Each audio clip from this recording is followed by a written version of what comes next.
வணக்கம் வீவர்ஸ். எலுமிச்சை ஊறுகாய் செயல்முறை பற்றி இந்த பதிவில் பார்ப்போம். வாங்க வீடியோக்குள்ளே போகலாம்.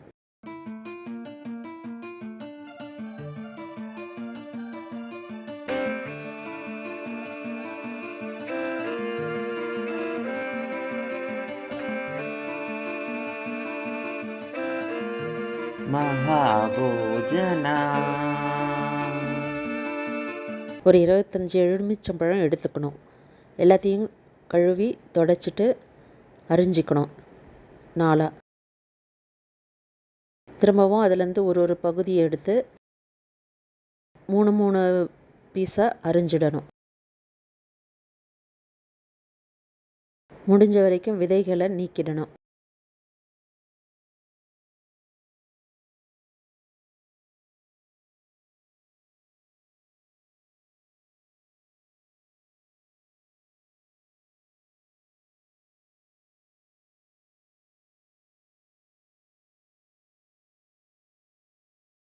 இது போல் கருப்பாக இருந்துச்சுன்னா அதையும் அரிஞ்சு நீக்கிடணும். எல்லா எலுமிச்சம்பழத்தையும் அரிஞ்சு இது போல் எடுத்துக்கணும். ஒரு அகலமான பாத்திரத்தை எடுத்து அதில் இந்த அரிஞ்ச எலுமிச்சம்பழத்தெல்லாம் சேர்த்துடணும். தாராளமாக 2 கப்பு அளவு கல்லுப்பை சேர்த்துடணும். நல்லா கலந்து விடணும். உப்பு கொஞ்சம் கூட இருந்தால் தான் பாஞ்சி பிடிக்காமல் இருக்கும்.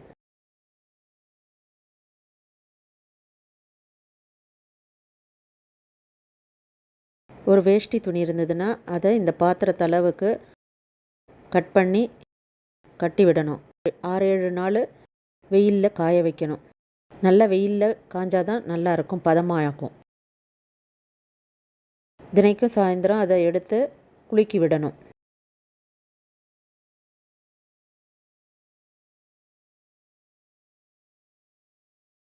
கடுகு 1 ஸ்பூனு, வெந்தயம் 1 ஸ்பூன் எடுத்துக்கணும். பெருங்காயத்தூள் 1 ஸ்பூன், மிளகாய்த்தூள் 200 கிராம். அடுப்பில் ஒரு வாணலியை வச்சு வெந்தயத்தை லேசாக வறுத்தா போதும், நிறம் மாறுற அளவுக்கு.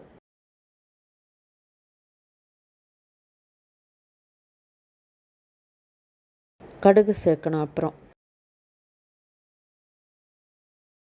ரெண்டுத்தையும் ஒரு தட்டில் ஆற வைக்கணும். ஆறுனதும் ஒரு சின்ன மிக்ஸி ஜாரில் சேர்த்து பொடி செஞ்சுக்கணும். அடுப்பில் ஒரு வாணலியை வச்சு 2 கப் அளவு தாராளமாக நல்லெண்ணெயை சேர்த்து சூடுபடுத்தணும்.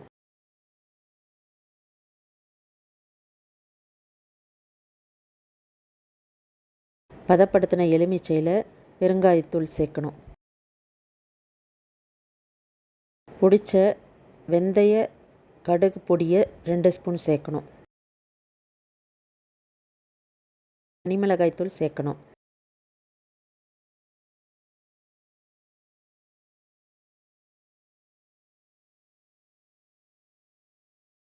சூடான எண்ணெயை ஊறுகாவில் சேர்த்துடணும். சேர்த்துட்டு நல்லா கலந்து விடணும். எலுமிச்சம் ஊறுகாய் தயார். இதை நாம் பரிமாறத்துக்கு எடுக்கிற ஒரு பாட்டில்லையோ இல்லை பிளாஸ்டிக் டப்பாவிலையோ சேர்த்துடணும். வியூவர்ஸ், இந்த பதிவு பிடிச்சிருந்தால் லைக் பண்ணுங்கள், ஷேர் பண்ணுங்கள், சப்ஸ்கிரைப் பண்ணுங்கள். நன்றி.